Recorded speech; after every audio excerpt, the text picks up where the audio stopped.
So guys, welcome back. Dito po kami yun sa Beirut Lake.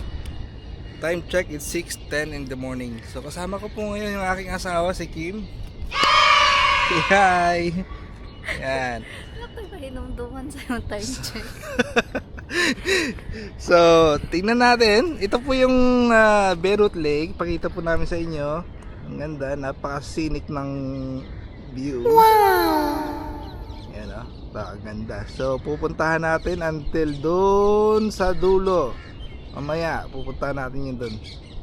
Okay? So, standby po tayo. Di ba pwede man tamusaka dara?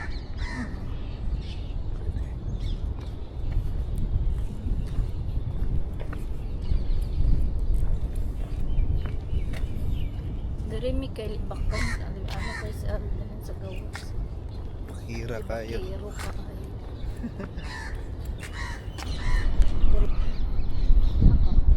So, andito tayo sa tower ngayon. So, aakyat kami dyan sa may rooftop. So, hindi doon. Dito lang, banda.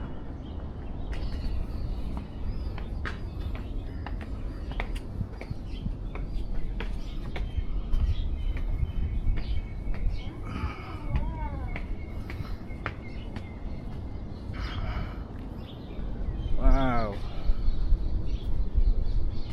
Bako kayo tanawon.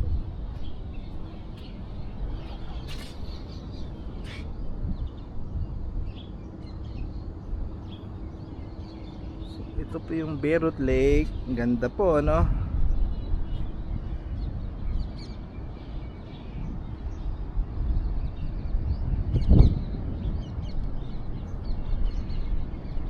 Let's look closer dun sa ano.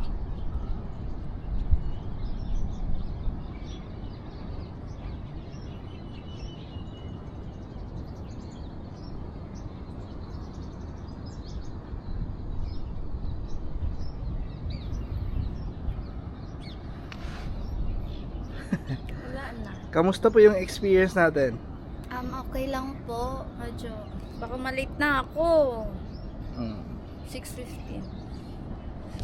So, as you all know, routine po namin every morning na mag-jogging. So, we allotted 1 hour each morning para mag-jogging.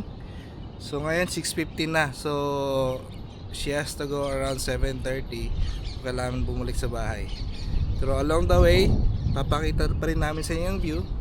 So, tambay lang tayo.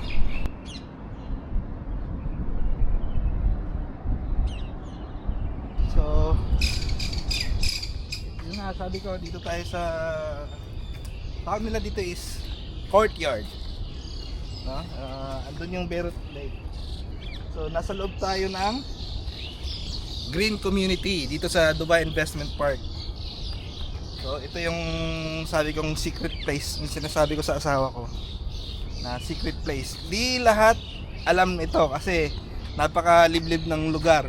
Kailangan pumasok ng mall bago ka makapasok dito sa area na to. So, paglabas mo ng mall, pagpasok mo ng mall, lulusot ka sa likod. Paglabas mo sa likod, boom, yun. What? Ano siya? Masusurprise ka sa view. Kaya tinawag kong secret place to. Wow! So, alam niyo po ba, itong mga punong ito is yung tinatawag nilang dates, which is namumunga lang siya tuwing summer pag mainit na yung panahon.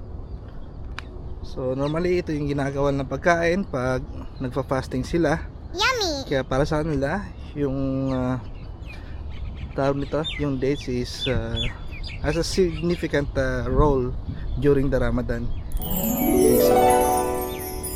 So malayo pa yung Ramadan naman.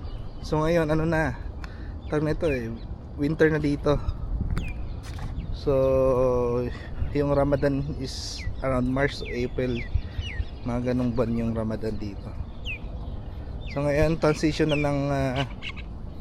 ng weather dito. So hindi na masyado mainit kasi taglamig na, papunta ng taglamig. So hindi na siya ganun kait. So kaya masarap na siya mag-jogging dito. Ganda ng place, oh. So hanggang dun lang muna guys. At uwi muna kami. Kasi si Mrs. is nadjijebs daw. So kailangan namin umuwi. Okay? Next time muli. Bye! Bye! Libang na kay ko. Bye na!